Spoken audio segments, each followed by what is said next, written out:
Décryptage. –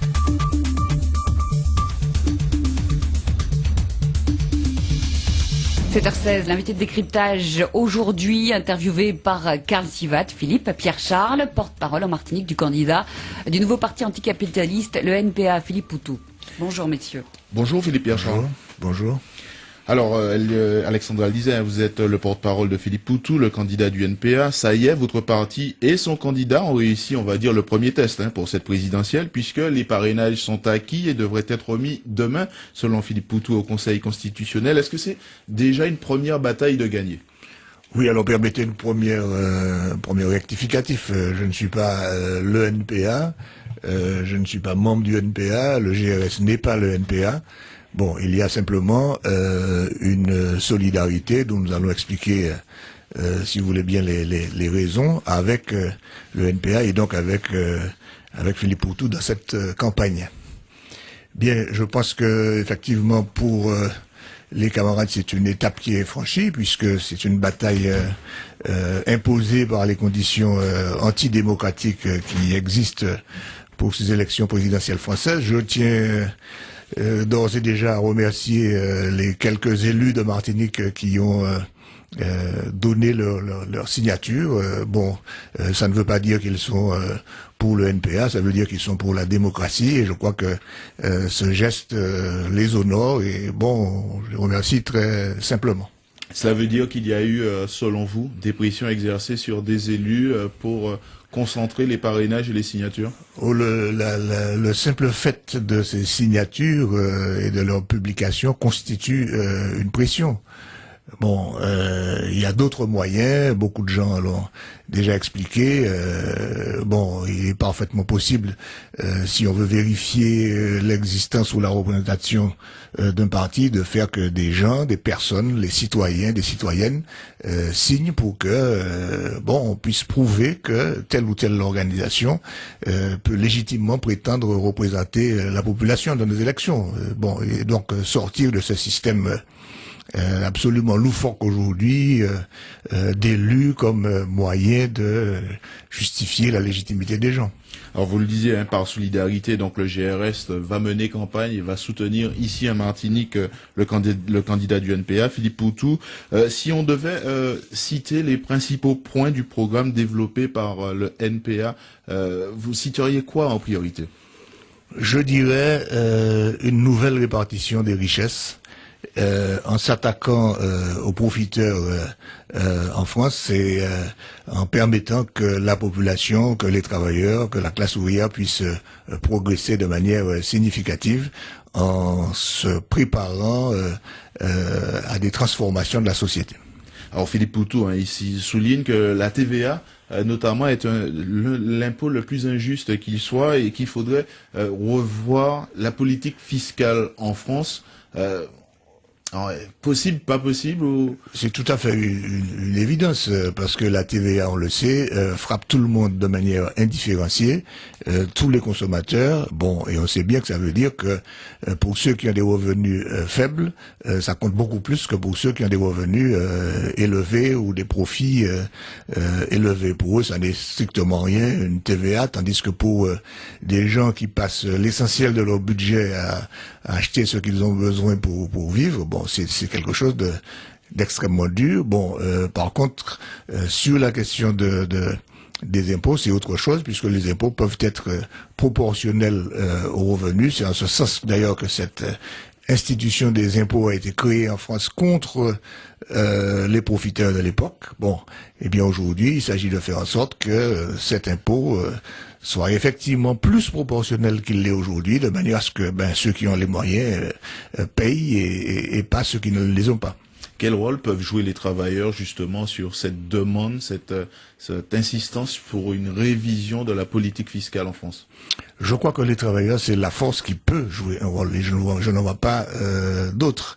Ils peuvent jouer ce rôle à travers des élections, bien entendu, mais ils jouent ce rôle fondamentalement à travers les luttes, à travers le mouvement social, à travers la mobilisation. Et je pense que Philippe Poutou, le NPA, ne cesse de répéter cela, pas de le dire simplement, mais de le pratiquer dans le quotidien. Bon, comme nous ici, dans d'autres conditions, nous le pratiquons aussi. Nous sommes convaincus que la transformation des choses dépend d'abord de l'organisation des masses, de leur lutte, de leur détermination. C'est ainsi qu'on change les choses fondamentalement. Arrêtons-nous justement sur le rôle des travailleurs, alors qu'on assiste à un véritable balai de candidats devant des usines ou entreprises en grande difficulté. Philippe Poutou répète, en tant qu'ouvrier, donc ouvrier chez Ford, qu'il est chez lui quand il va à l'usine, à la rencontre de ses camarades de travail. Et puis on a noté une petite phrase qui a fait mouche la semaine dernière. Moi, si je perds les élections, je reviens dans mon usine et je continuerai à militer au quotidien. De fait, c'est le seul ouvrier présent dans cette élection. Je crois que par là, il s'inscrit finalement dans la meilleure tradition du mouvement communiste historiquement. Bon, seul le Parti communiste en France et les communistes ici en Martinique ont tenté cette chose-là. C'est l'un des éléments positifs de cette tradition. Bon, on se souvient de Maurice Thorez, on se souvient de Georges Marchais. Bon, ça veut pas dire que je partage toutes leurs idées, bon, loin de là, mais enfin, cette idée de promotionner et de faire apparaître sur la scène politique des ouvriers réels, c'est fondamental. En Martinique, bon, on connaît Aliker, on connaît Bissol, qui ont été des élus, on connaît Victor Lamont qui a été conseiller général. C'était la même politique. Et bien aujourd'hui, je crois que c'est Philippe Poutou et le NPA qui récupèrent cette tradition, cet élément positif. Ça avait déjà été fait un peu avec Olivier Besancenot, bon, puisqu'il était postier, il l'est postier toujours, il continue à travailler et à militer. Bon, c'est un pas de plus en cherchant vraiment un ouvrier le plus simple possible. Bon, il faut dire que si nous, au GRS, on avait eu à discuter de cela, bon, peut-être qu'au début, on aurait dit, bon, c'est quand même un risque gros quand on connaît la popularité qu'a Olivier Besancenot. Bon, mais en quelque temps, Philippe Poutou s'est vraiment montré comme quelqu'un qui a des convictions, qui les défend et je pense que c'est positif d'amener la classe ouvrière à jouer un rôle dans le combat politique plus clairement. C'est vrai qu'on a noté un changement dans la posture même de Philippe Poutou par rapport au début de campagne. Mais aujourd'hui, comment faire le tri quand on est électeur dans la diversité de propositions, on va dire de la gauche radicale, entre lutte ouvrière, le NPA, voire le front de gauche. On a l'impression que il y a des points de convergence et qui pourraient mettre en difficulté l'électeur dans son choix. Ah ben forcément, il y a des points de convergence et c'est positif et c'est heureux. Et je crois que l'une des caractéristiques du NPA, c'est justement de chercher autant que possible à faire l'unité avec les autres courants, à leur proposer l'unité pas seulement dans les yeux, à leur proposer d'abord l'unité dans les luttes. Bon, en cela, nous sommes tout à fait sur la même ligne ici à Martinique. Nous sommes des partisans de l'unité ouvrière et populaire. Bon, évidemment, il faut que ça soit partagé par d'autres, et puis il faut aussi une certaine cohérence dans cette orientation. On ne peut pas être franchement défenseur des revendications ouvrières et populaires, et puis en même temps s'apprêter dans un gouvernement à faire le contraire de ce pourquoi on se bat quotidiennement.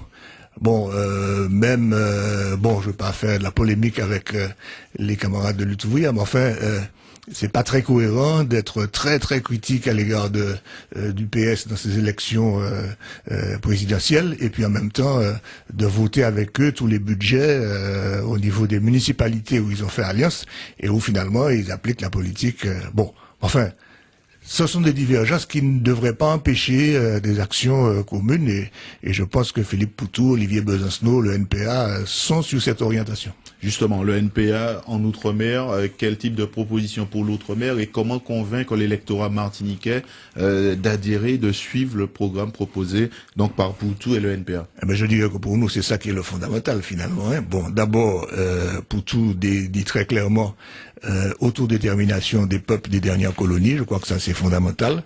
Autodétermination, ça veut dire que c'est au peuple eux-mêmes de décider. Bon, ça suppose que ces peuples soient reconnus. Philippe Poutou est d'accord pour que la reconnaissance des peuples revienne dans la Constitution, parce qu'on a subi une agression finalement discrète il y a quelques années, où on est passé du rang de peuple au rang de population. Donc Philippe Poutou dit il faut remettre ce qualificatif de peuple. C'est beaucoup plus important que de s'amuser sur des notions de race, hein. Bon, donc réinscrire cela. Et puis l'engagement qui est pris par Philippe Poutou, c'est de dire que le soutien que doit porter un pays comme la France au développement de la Martinique doit être un soutien, doit être une aide, quel que soit le statut que les Martiniquaises et les Martiniquais auront choisi.